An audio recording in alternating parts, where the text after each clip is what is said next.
Well, welcome to this second webinar within the activities of the Urban Planning thematic cluster of the IURC North America program, which, as you already know, is financed by the European Union. So I'm very happy to have today with us Monica Norcuto, which is the program manager at the EU delegation in Canada, to give us the official welcome. Monica, floor is yours. Great, thank you, Sandra. Thank you for this dynamic presentation and introduction. Well, first of all, good morning or good afternoon to everyone. I'm happy to see familiar names and faces. So as you know, I'm the program manager in charge of this wonderful international urban and regional cooperation project, which has been going well so far and has been very intensive as well, as I understand, especially following the recent networking event in Barcelona at the end of the last year. So it's a pleasure for me today to open this webinar on transforming underused urban spaces. And as you may know, across Europe, often abandoned industrial areas, former military installations, and vacant public buildings often symbolize inequity, yet they also hold this incredible potential for socio-economic growth, environmental sustainability, and social integration. The European Union, as you know by now, is very committed to this transformation through key priority policies such as the European Green Deal and this external dimension.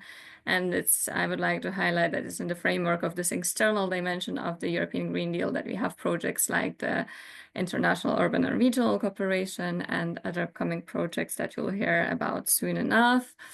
And also we have of course, the urban agenda for the EU, the European Union cohesion policy, and they all support the innovative and inclusive urban regeneration.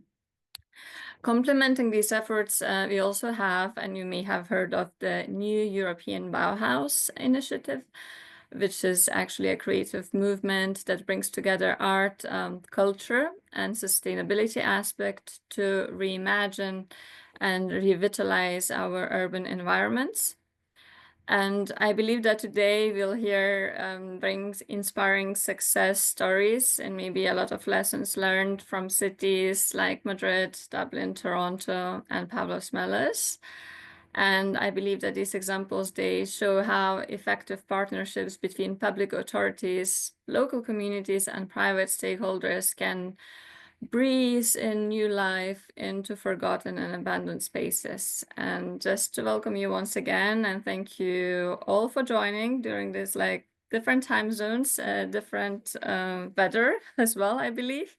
I hope that people in Toronto are holding on, and I wish you all a productive and inspiring webinar. Thank you. Thank you, Monica. And I really want to highlight that, as you probably know, you guys are used to a lot of webinars, and not always we have the EU delegation welcoming. So thank you, Monica, we really appreciate it. Okay, so let's move on. The topic, working on abandoned or underused spaces, is an opportunity. And I see it as an opportunity because we can create new centralities, we can connect neighborhoods, or mobilize stakeholders and citizenships through bottom-up approaches, creating solid participatory structures. But it's also, and I like the point that Monica has mentioned of the Green Deal and the new European Bauhaus, because this is exactly, these transformations give us an opportunity to implement the ideas of the Green Deal in concrete examples, especially using the European Bauhaus, because we need to change lifestyles and we need to change behaviors. So like always, we have very little time and a lot to discuss and a lot of speakers. So I will ask you to please use the chat for Q&A. Speakers will be answering. And since some of the projects that will later be pitched by the IURC cities, some of them are undergoing, I would ask you also to use the chat to give your advice, okay? To say, based on your experiences, do's and don'ts that you think could be useful. So let's move on to our keynote speaker today. Most of you probably have heard already from Matadero Madrid. Probably you have visited even when you were in Madrid, because together with Madrid Rio is a successful case of urban regeneration. Matadero is worldwide recognized case of the transformation of an industrial site into a major cultural and creative hub. But what is very hard is to hear about this good practice from one of the minds who was behind the original project, one of the brains of the original project. So we are very lucky to have today with us Federico Manzarbeitia. Don't try to pronounce the name. I'm Spanish, I can do it, but I tell you it's very hard. So former Deputy Director General of Cultural Projects at the City Council of Madrid. So Fede, floor is yours. You can share your screen.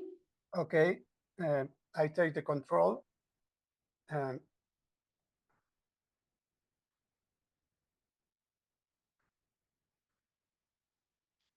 Just a moment. Oh. Oh. There we go. We just need to move to the first one. Ah, yes, here is the first one. So I begin. So in English, matadero means slaughterhouse. So when in the early 20th century, the city council decided to build a new slaughterhouse, Luis Bellido was the architect in charge of the project. The construction lasted from 1911 to 1925. The location chosen for it was here. It was the Esa meadows of Arganzuela, to the southern outskirts of the city, next to the river here, with good accessibility and suitable distance from the city center, as you can see, with near nothing around it. Bellido took as model the German slaughterhouses that were the most modern and efficient at that time. This is Madrid, and this is a German one. And this is the project of Luis Bellido. The slaughterhouse designed by Bellido occupied a plot of 16 hectares and included 48 buildings. In contrast with the rational and functional organization, an historical language was adopted formally, linked to brick architecture inspired by Neo-Mudéjar, specific Iberian style. And after years of operation, the natural growth of the city engulfed the complex you see here, which became a source of noise and unhealthiness for the neighborhood. And after the construction of a new Matadero, it was closed in 1996. After its closure, different uses were proposed, shopping center, housing, university, and many others. But finally, the municipal corporation, partly due to public pressure, decided to implement the creation of a new Center for Contemporary Arts. To this end, a new administrative body was created, the Direction General of Proyectos Culturales, in charge of setting up the new cultural projects. Planning and creation of the new center were a result of studies and extensive surveys among citizens, artists, and cultural agents to detect the shortcomings and needs of the sector. For the public, Matadero would offer new cultural experiences, and for artists, it would be a place for work, experimentation, exhibition, and exchange of ideas. Matadero was presented in 2006, in March 2006, and its different spaces would cover every type of arts from, let's say, conventional arts like theater, music, dance, as well as visual arts or digital culture. Matadero would bring together different artistic practices in search of interdisciplinary proposals, contributing to the renewal of ideas and artistic languages. Obviously, a project of such a scale was not an isolated action. It was a part of the strategy of intervention in the city's cultural infrastructure, in which a network of centers of different content and territorial scope was defined: metropolitan, urban, and local. Due to this location, Matadero offered an opportunity for the city as a point of articulation of districts and as driving force for urban regeneration. It's located to the south of the central almond, called by its shape, the center of Madrid, next to the river, finishing a north-south axis that articulates the city east and west, which includes the landscape of light recently declared a UNESCO heritage site. Matadero is also located at the confluence of this axis, here you see, with Madrid Rio. Madrid is a linear park designed over an urban highway that runs parallel to the river, which was buried, here is Madrid Rio, to mitigate the impact and eliminate its barrier effect between the central and peripheral district. Also, Matadero is the point of contact between the districts of Arganzuela in the north and Usera in the south, in whose development and improvement the city council was particularly involved. And last but not least, Matadero enjoys a privileged position in terms of communication and urban transport. The plot finally dedicated to the center has a surface of about 40 hectares and includes 15 buildings. When the project began, most of the constructions were in acceptable state from the point of view of structural stability. So the decision was made, sorry, the decision was made not to carry out any new work on any building until its future user was clearly defined. The Matadero complex is listed and its buildings enjoy special protection. In accordance with the principles of Matadero, it was intended that the new architectural projects should have the same experimental character as the rest of the artistic disciplines. The main concept of the project was the search for a balance between respecting the identity of the place and the use of a new architectural language with the incorporation of new elements to transform its functionality, respecting the traces of the past. Matadero is managed by the City Council through the public company Madrid Destino and by other collaborating partners. Let's take a brief look for some of the most significant spaces in Matadero. Nave Zero, dedicated to site-specific projects. Design Center, dedicated to the promotion of design in all its aspects. Cineteca, dedicated to documentary cinema. Casa del Lector, here it hosts literary activities that range from printed paper to new communication media. Naves del Español, for new theater proposals. Nave 16, multipurpose space that hosts the artistic residency programs. Nave 15, the same as the first one, it was designed for the Red Bull Music Academy. And Matadero Square on Street, the outer space has continuity with that of Madrid Rio. It's suitable for festivals and nearly any kind of open-air activities. And the elevated water tank is one of the elements of communication of Matadero. The effect of Matadero was felt in the neighborhood, mainly in the leisure and retail sectors, and slightly in the real estate market. Once the crisis was over, the real estate market resurged strongly. However, more than any possible influence of Matadero, this boom is surely due to the environmental improvement brought about by Madrid Rio, transforming a very rundown urban area into a highly desirable space to live in. Not forgetting, of course, the construction of a large shopping center here on the other side of the river and the excellent transport conditions. There is no doubt about the success of Matadero as an instrument of culture and vehicle for social improvement and for the surrounding neighborhoods. Matadero has served to put the southern districts on the cultural and tourist map of the city. Research and artistic creation programs place Matadero among the best known contemporary art centers in Spain and abroad. The emerging and most innovative and creative artistic activity is moving out of the city center, and Matadero has really contributed to this. Matadero has also been a success from the point of view of cultural users. The programs of theater, music, dance, etc.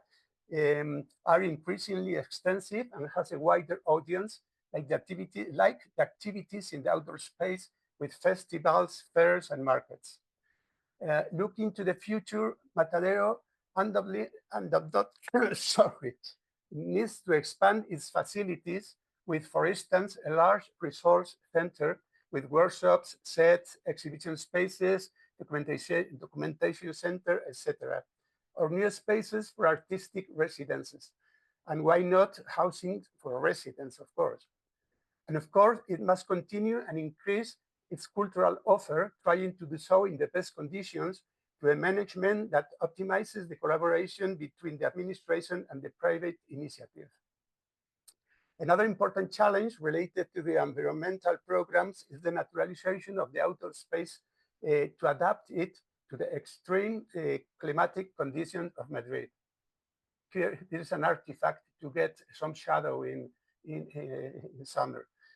In my opinion, the greatest challenge lies in managing the activity independently of the pressure or urgencies of the politicians of the moment.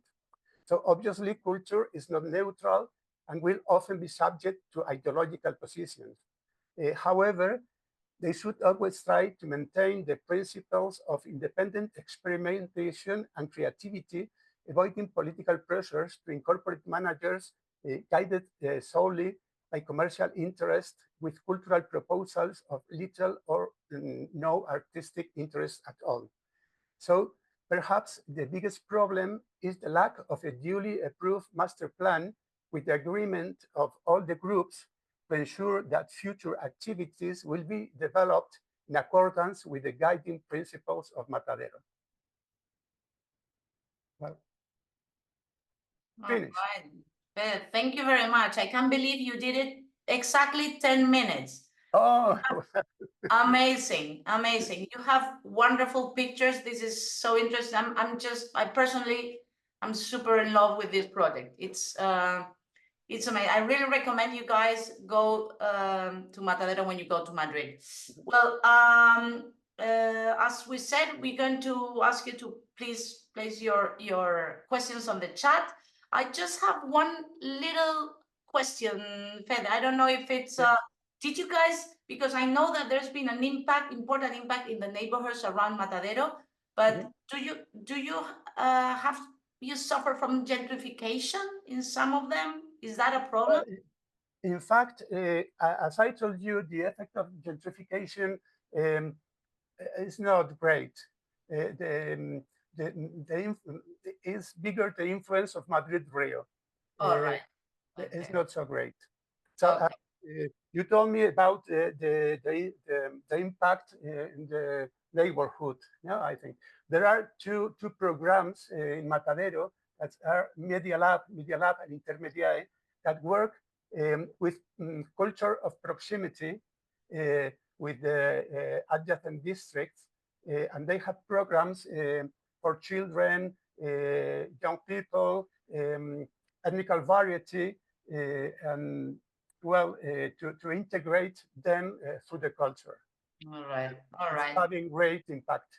Okay, thank you very much. Well, I ask you, because I think we have 1 minute for one question. You can stop sharing the so Eva, you can prepare the next. Sorry. Right, Federico. There's a question here from North Virginia from Robert. So it's about how is the project financed? If it's all public or is a mix of public and private? It's a mix of public and private. Public came from the municipality, from the state, and part from Europe through SIDIR funds, and also private through the collaborating partners like Fundación Sánchez Ruiz Pérez or DIMAT, the Foundation of Design. Okay, I let you before I pass the floor to the next speaker. I let you, Fede, check in the chat because there's a couple of questions more if you want to answer directly. Okay. So thank you very much. Sorry, I want to tell you if you want some more details, I will be very pleased to answer I think Sandra can give you my email address, and I will be very pleased to answer your questions. Okay, thank you very much. So in the meantime, you can answer a couple of them in the chat. You have. Okay. Thank you very much. Okay, so now we're going to move to a different format. This is cool for you guys, stressful for the speakers. Is this pitch for 4 minutes? You guys have. I hope you took a look to the fact sheets that the speakers have summarized, because it's really interesting the way it's very shortly explained. And they're going to, so you have these documents as participant of this webinar, and now we're going to start with them so they can pitch. And again, you guys can put in the chat your questions, and the speaker after the pitch will start answering questions. Okay, so we're gonna start with, and I'm not going to, I know this is a bit weird, but since you guys have this beautiful slide with the position and the name, I'm just going to invite, we are all family here, invite Fiona directly without saying all the position, because you can read it. So Fiona, experience of Dublin, please. Thanks, Sandra. Hi, everybody. My name's Fiona Craven, and I'm the Programme Manager of the Adaptive Reuse Unit in Dublin City Council. So the Adaptive Reuse Unit in Dublin City Council was established, has established a new housing development mechanism that is creating social housing by converting vacant commercial property in Dublin City to apartments. The Adaptive Reuse Programme will address vacancy and dereliction by promoting regeneration and deliver on climate action targets by achieving reductions in embodied carbon emissions. 14% of commercial buildings in Dublin are vacant and underused. So the slides shown now are just kind of a selection of the types of property that are vacant. When upper floor vacancy is taken into account, the commercial vacancy level rises to 29% in some areas of Dublin City. This is creating a vacancy and dereliction problem in the city. However, this problem offers an opportunity for the creation of new homes in the city core at reduced financial cost and carbon cost when compared with new build housing development. This opportunity is being explored by Dublin City Council. We have 6 projects having received funding approval so far, and we've acquired 3 properties, and we have these projects underway to convert the 3 properties to apartments. The type of buildings that are vacant in Dublin are typically these smaller historic buildings that are classed as protected structures. These can be costly and complex to convert to housing, and many of these have been vacant for years. With Dublin City Council leading the way in redeveloping these buildings for residential use, the barriers to adaptive reuse projects can be addressed, and new design guidance and targeted financial supports can be developed to promote private sector engagement with this initiative. So the reuse of buildings to create new homes will be a key factor in achieving carbon reduction targets set for 2030. The Irish Green Building Council's roadmap to 2030 requires that over 1/3 of Ireland's new homes to be built by 2030 must be created from existing buildings. And the Adaptive Reuse Programme presents an opportunity for the transformation of areas of Dublin City with high office use back to thriving residential areas. So this is an example of Georgian Dublin that was originally constructed for residential use, and then over the last 50, 60 years it was mostly converted for office use. So these offices are now becoming vacant, and there's an excellent opportunity to repurpose these buildings, to recreate these parts of Dublin, deliver on the 15-minute city concept, create homes beside office locations, schools and city parks, and bring culture back to areas where it's needed. So a lesson learned so far in our project, we've been up and running for 2 years, and we've done 14 feasibility studies. And as I said, we've got funding approval for 6 projects, and we've acquired 3 buildings. The last 3 slides are the 3 buildings that we've acquired for conversion. The main lesson learned is that it's actually, if you select the appropriate buildings, it is cheaper to convert existing buildings to create new homes than it is to build new build in Dublin City, with the average cost being 460,000 per apartment in Dublin. So thank you very much. Hopefully I got it within the 4 minutes. Oh yeah, no, you did. I just got the wow with the prices. Yeah. Yeah, 460, but the new build are much higher than that for the new build social housing costs. Okay. Thank you very much, Fiona. While I see, while they put, I always have This is the last slide, yeah. So this is our final had a lot building. of We're work, converting a this lot one of to 15 apartments. Yeah. That's amazing. But what would you say is the biggest challenge? Because you were talking that the municipality takes care of the building, but then you need to look for the private sector to engagement for the construction, and so yeah, the how biggest is it- challenge is really like we have 4,000 partially and fully vacant commercial buildings in our area, which means we've got 4,000 projects to undertake. So the biggest Wow. challenge is that as a public sector, we can't do them all. We need to do probably about 50 to 100 and kind of set the scene or kind of create the new guidance and then support private sector. So the biggest challenge is probably the scale. It's just such a scale of a project. Like there's so many small projects to be done. So 4,000 small projects just seems like a really daunting task compared to maybe, 100 projects that might develop 200 or 300 apartments per project. So probably the scale of the project really. Yeah. Okay. And I have a couple of questions here. I'm going to read the first one and I'll let you answer the second one direct in the chat. This is from Amelie. Are there any issues with poor energy performance of existing old buildings versus new buildings? You mean poor energy performance after they're upgraded? Yeah, that is a challenge. At the moment, we do have a new build have to be A or B rated, and then there's different standards for the renovation of existing buildings, but I think there are actually new guidelines coming out. So that can be very challenging. And especially when it comes to listed buildings or protected structures, it's really adds a whole additional layer of complexity. So yeah, I don't have the answers to that yet, I'm afraid. Yeah, it's it's interesting maybe to remember what the site visits we did in Barcelona, because that was one of the issues, right? That they had one of the priorities in the rehabilitation. In this case, it was new buildings, but just to have it in mind. Okay, thank you very much, Fiona. I will let you answer. Kylie, I've seen there's another question, so I'll let you answer in the chat directly. And thank you very much. I think this approach shows how to really change and optimize uses and functions in existing underused buildings. So this is cool because it's addressing also both urban vacancy, but also sustainability. I mean, now that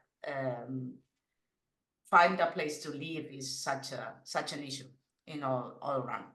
So let's shift to a different kind of transformation. In this case is where citizens themselves are taking the lead in transforming abandoned spaces in Rome.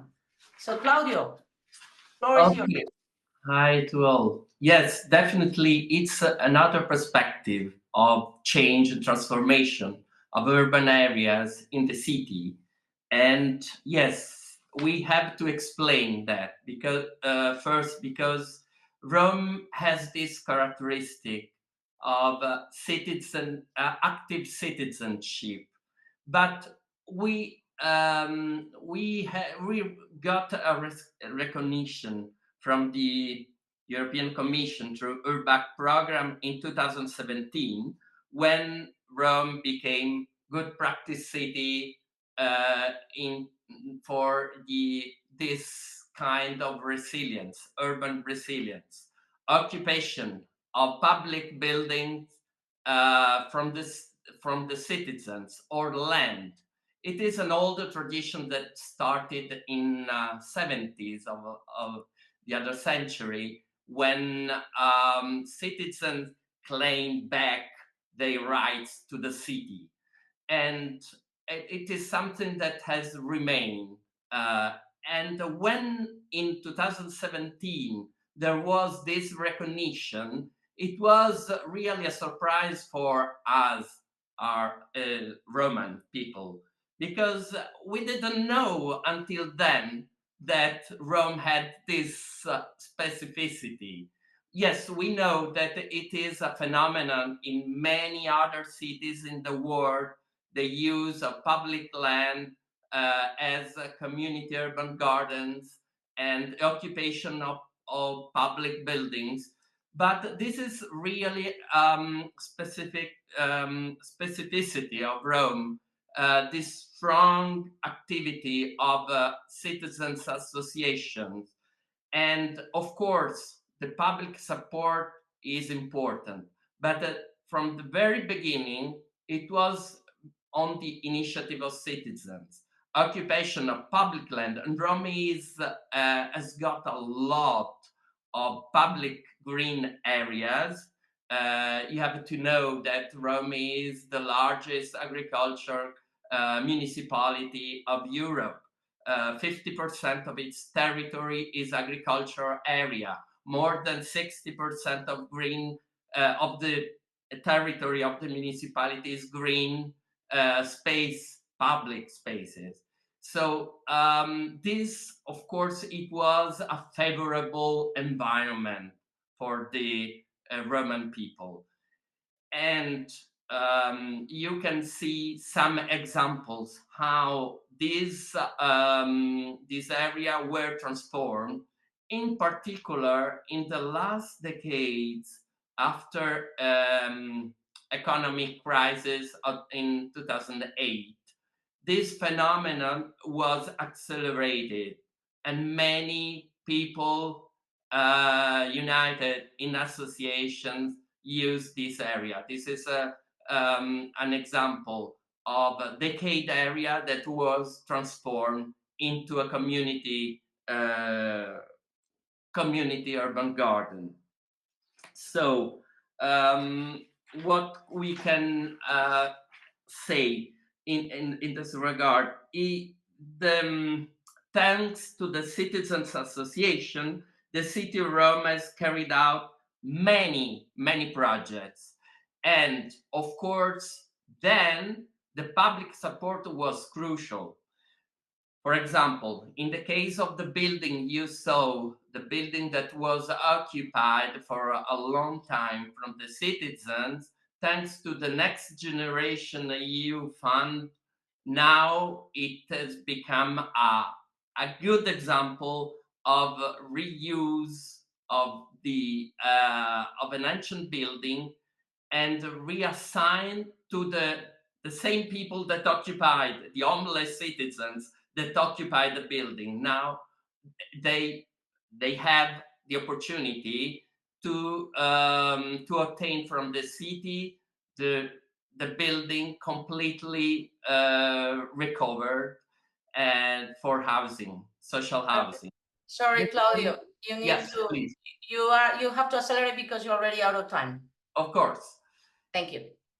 So, what can we say? Just I want just mention to summarize as a lesson learned. This quote of one of these representative of Citizens Association that said, "We like to work in groups. We believe that good results in terms of new projects and future initiatives aimed at pursuing environmental protection models to mitigate pollution and safeguard health can only be achieved with everyone's contribution." So the message is that the contribution of citizens is crucial for urban transformation. Let's say a mutual collaboration between the municipality, the local authority, and the citizens make very interesting results. Okay. This is my conclusion. Thank you, Claudio, because I was thinking about asking you what is, let's say, the key to replicate this bottom-up approach, which is very interesting in Rome, but I think you have already answered with this last conclusion. So yeah, again, I ask you please to check the chat for questions. Okay, and yeah, so I think it's very interesting the 4 cases we have, because in the case of, we have seen very different approaches. Rome citizen-driven initiatives highlight the power of community-led efforts to bring life back to let's say, forgotten spaces, no? So we're gonna move to something completely different. Let's explore large-scale transformation in Toronto. I'd love to say Toronto. Did I say it right, Sarah? Pretty good. Yes. I've been training Well done. you in Thailand in Barcelona to pronounce it. It's not easy. Toronto and Ottawa. Toronto. Okay, Toronto. So no kidding. But we're gonna talk about a former airport landing strip that is being reimagined, and I love this word, as a dynamic public space. So this is, come on, if you guys were thinking about different cases, don't tell me that these 4 cases that we're gonna see today, plus Matadero, are not amazing. Okay, Sarah, please, floor is yours. Thank you. Thank you so much. Thank you for inviting me here today. It's really nice to be with all of you and to talk a little bit about a project that's different than the one we just heard about. Certainly this one is coming, it's more like a top down at this point, because it is a huge area that's doesn't have development. It doesn't yet have a community. And so over time and over 30 years, it will have a community. And we have a community development plan that will help foster that community. But at the moment, it's a partnership between the development arm of the federal government of Canada, a very large pension fund in Canada, as well as the City of Toronto. So the runway really is the defining feature of a complete redevelopment of a former military airport in Northwest Toronto. The runway that you will see on the next slide is over 2 kilometers long, the paved portion, and it's located at the highest part of the city. So it really is an opportunity, by opening up this site, to reconnect different communities that surround the runway and surround the former airport, that it really has been closed off and has been a barrier over the last 70 and 80 years. So the former landing strip of the airport will be reimagined as the runway, which is a continuous, linear, publicly accessible open space. The whole development is 210 hectares or 520 acres, and we're building for 110,000 people over 30 years. The runway itself will be 20 to 60 meters wide in its reimagined state. The pavement that you see there in the photo is about 60 meters wide. But the idea is that the runway will become a series of urban rooms, going from 20 meters wide to 40 to 60 and then back down to 20. It will include retail, community uses, and public amenities, and generous open spaces. It will also link together a series of public parks, 5 large public parks that will also go up the runway. So we really hope that it's a destination and a gathering space, not only for the new residents, the new workers, the new students that will live in this new part of Toronto, but also for the city more generally. So we've already started with interim uses. Despite the 30-year build out, interim activation is bringing people to the site. This will allow for the testing of ideas, events, and uses that can take full advantage of the really unique scale, shape, and size of the space. The north end of the runway is being transformed into a temporary music festival space for over 50,000 people. That will happen over the summer for the next 5 or 6 years, hosting large international artists. We've also had cyclists, roller skaters, kite flyers, all on the runway at different points, really, again, trying to use the scale of the site to its fullest. As permanent redevelopment over the overall site progresses through 15 separate neighborhood districts, the runway will begin to take shape in its final form. So you'll see the final form of it developing over the next 30 years as the different neighborhoods along the runway develop. So in terms of lessons learned, I'd have a couple. One is for us is to really think big. The build out of the runway in its final form is going to take a long time. The total area of the finished runway will be over 6 hectares. But thinking big in terms of timeline, but also what is possible, has really allowed the city to think outside the box. In terms of the cities to do, I would say that one of the things that we've tried to do is really take the rigidity that sometimes sorry, that was my timer.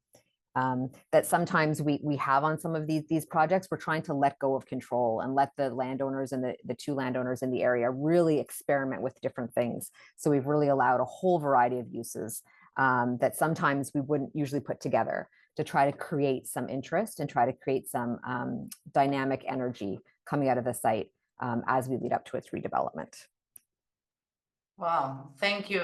Thank you, Sarah. It's super ambitious project, but it's amazing, really. I haven't seen, I mean, there's so many possibilities. Great, very, very nice. Yeah. But thinking, you're talking about 30 years, and I just, I was wondering, because it's, I imagine that one of the biggest challenge is maintaining public interest and also funding over such a long redevelopment timeline. So how are you guys managing that? Which I think it's so it really is a partnership between us and one of the, there's two big landowners. So we're dealing with those two entities. One of them is this pension fund that I talked about, but they have some money, and they've hired two people whose full-time job is to program the runway and to get people in, both in terms of like day uses, festivals, that kind of thing, but also sort of we're calling meanwhile uses or long-term interim uses to try to activate the space. And so I think part of it is the city's pretty lucky that we get to have a partnership with an entity that is able to hire two full-time people to bring people into the site and have that happen. And again, like I think from the city's perspective, a whole bunch of different divisions within the city have to almost stand back a little bit. I think our role is to stand back and let things happen and to try things out and to take risks and to see what happens. So again, that's a lesson learned, sort of following the lead of the people who have been hired to do that work. All right. And one maybe short question to answer that directly from Robert. I love Robert. He always so active in the chat and in all the webinars. So how the city will attract developers. So we're just at the beginning of this. One of the landowner, Northcrest Development, who's a pension fund, they will go out and they will find developers. But I think that there's such attractiveness to the site. Transit is already here. We have 3 subway stations and a regional station, a GO transit station, which is our regional transit, that is already located on the site. And because there's not a lot of restrictions in terms of what you can do in terms of built form, in terms of the public realm, because it's almost like greenfield development in the middle of the city. So I don't think that the owners of the site will have trouble getting into partnerships with developers. I think it's very attractive. Okay, thank you very much. Thank you, Sarah. Thank you. I think I've seen a question that you can answer in the chat. I think it's from Anna. She's an architect. She worked a lot. She used to work with airports, so I can see her question and I can understand her reasoning. Absolutely. So thank you very much. Thank you. So if you can stop sharing so we can, oh no, you're not sharing. It's Eva. Okay, Eva, sorry about that. Okay, so I keep the word of thinking big. I think that's great. So thinking big to transform any type of spaces into thriving urban centers, because if you're doing that with an old airport, you can do it with everything. So we turn from Toronto to Greece, where a former military camp is undergoing a remarkable transformation into a green, cultural, and community hub. So Marios. Hello from me. I'm Marios from the municipality of Pavlos Melas. It's one of the metropolitan municipalities of the city of Thessaloniki, the second largest city of Greece. And I'm going to talk about the transformation of the former military camp of Pavlos Melas, the name of our municipality too, which is an abandoned military camp in the very city center of our municipality, covering an area of 33 hectares. Actually, why it was abandoned? Because the government decided 30 years ago that we shouldn't have any military camps in urban areas. The former military camp actually carries mass history because it was first established by the Turkish government once we were occupied by the Turks. Then the Greeks used it as a military camp. Then the Nazis used it as a military camp and a concentration execution center. And then it was abandoned, and after again the Greeks, and it was abandoned in 2005, becoming actually an urban gap. And by the time most of the buildings deteriorated and posing certain threats to the people and leaving also space for illegal activities and so on. So what we have decided to work to try to fight with our government to get, as a municipality, this military camp converted, a major strategic choice to convert it into an open green park, open to everyone without building anything new inside that. It was actually a very bold decision, and we had to work very, very hard in order to succeed in this. And in 2017, finally, the Ministry of Defense gave us the military camp, and we had to prepare. We contacted the strategic planning, the feasibility planning, and we worked with multiple stakeholders, and we decided to rehabilitate this military camp in 2 phases. So the first phase was to rehabilitate the open space of about 32 hectares. It's a huge project for the Greek standards of about 20 million euros. Now the works are in progress. And the second phase will be the rehabilitation, the reuse of 25, 26 buildings that they are there. Somehow these phases overlap with each other. And what is very, very important is that in order to make this green part, that was a collective actions among many, many parts of stakeholders, including different associations and many, many ministries, and also the municipality of Pavlos Melas.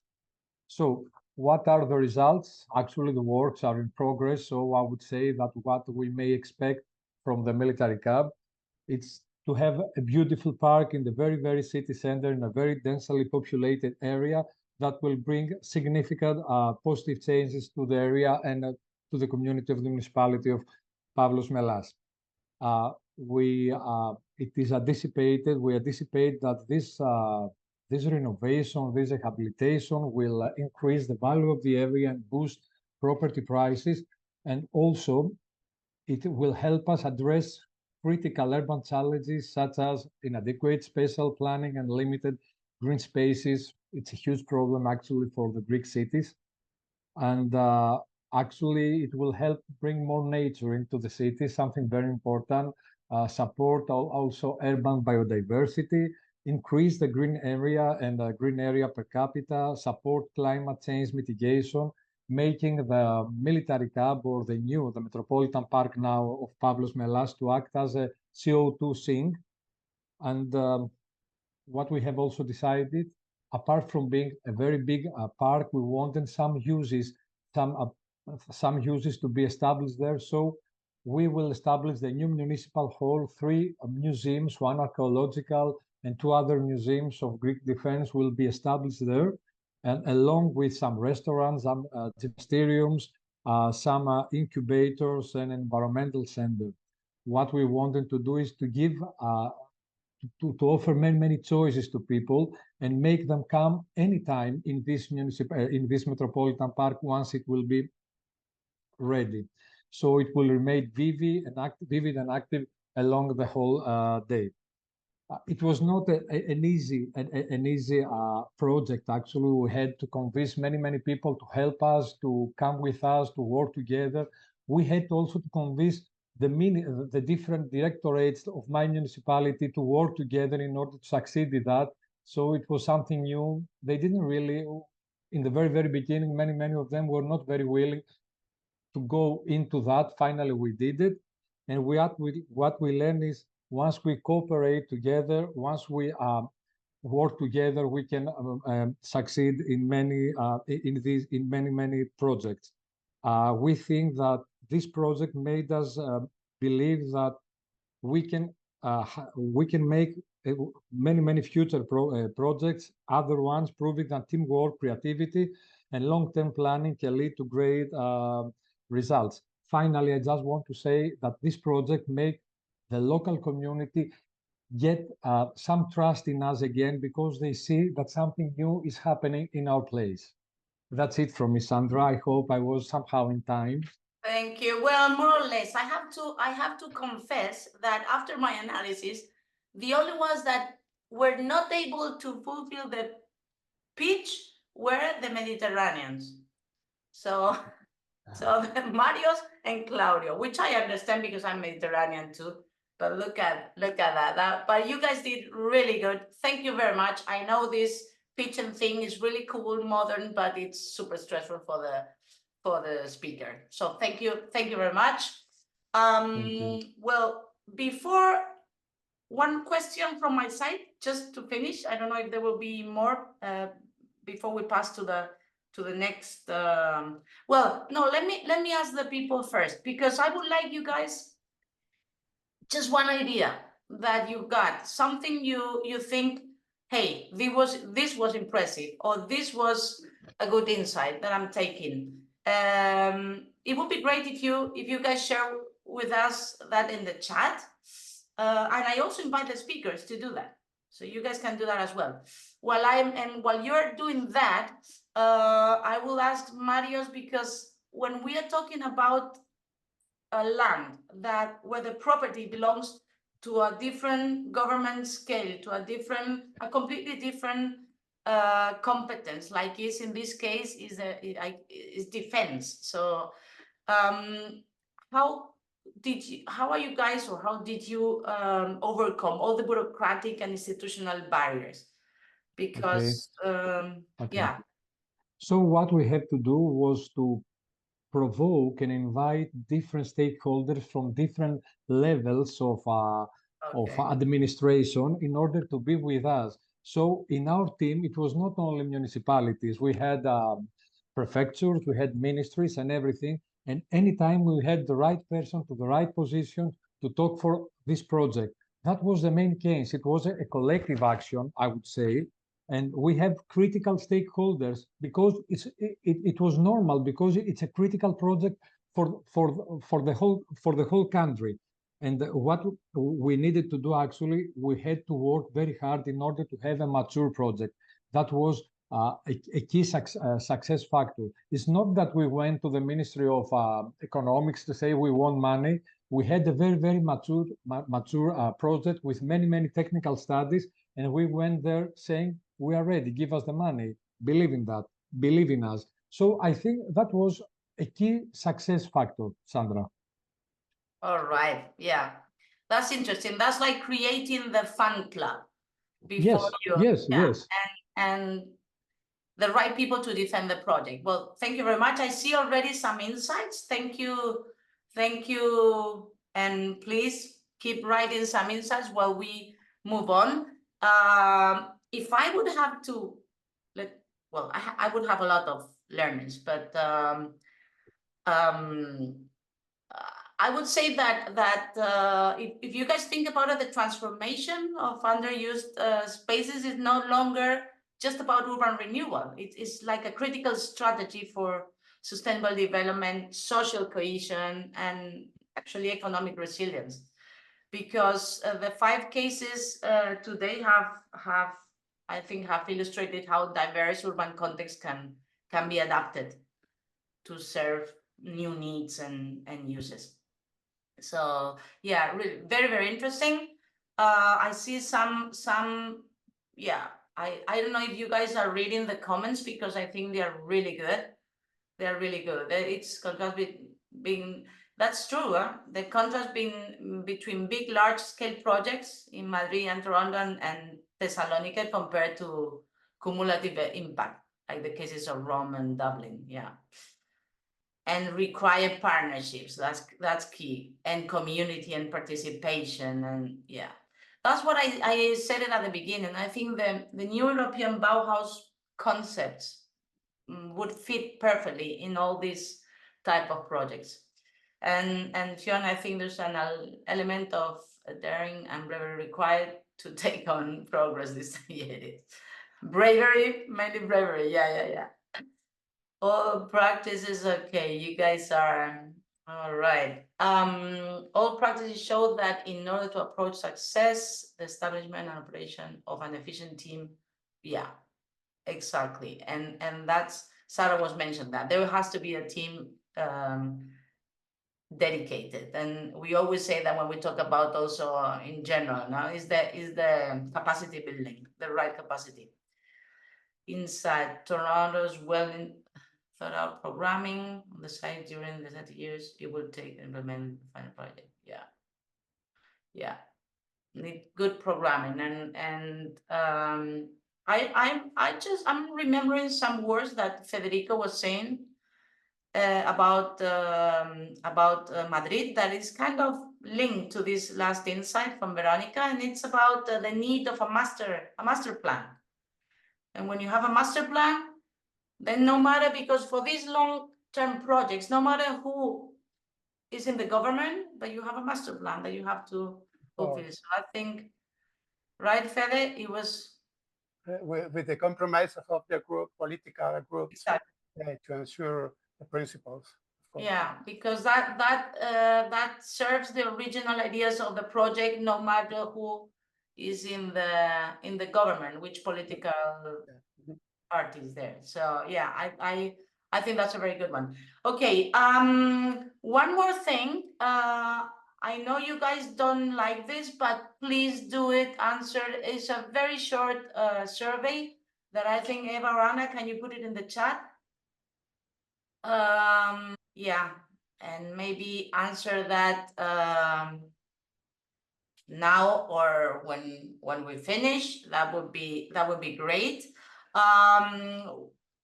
You will have available the fact sheets that we have that the speakers have prepared for this. You will have all this material. I think you will have the recording as well, right? Eva or David, I think the recording will be available. Yes. All right, so you will have the recording as well. We will have a fact sheet summarizing a little bit everything like we always do with the main key learnings. And regarding the activities of this urban planning cluster, we are done with the webinars. We are done with the event. So there's only a couple of few good practices that we are going to share pretty soon, if we haven't done that already with the first one. And it's always related to the main topics within this cluster, which is affordable housing, everything that has to do with data management, and the topic of this webinar today. So we will be disseminating a few good practices and also some case studies, which are a result of your work, okay, from within IURC North America. So from my side, I think this is it. It's amazing. We had 5 speakers, pitches, questions, burning chat. I don't know, you guys are amazing. Can you please participate in every webinar I do, please? Because it was so difficult and you guys made it perfect. Not only the speakers, also the participants. Thank you very much. I hope next time we see each other is in person somewhere around Europe or North America. Okay. Thank you very much. Big kiss. Thank you, Sandra. Thank you, everyone. Thank you very much. Good day. Thank Bye-bye. you. Bye. Bye.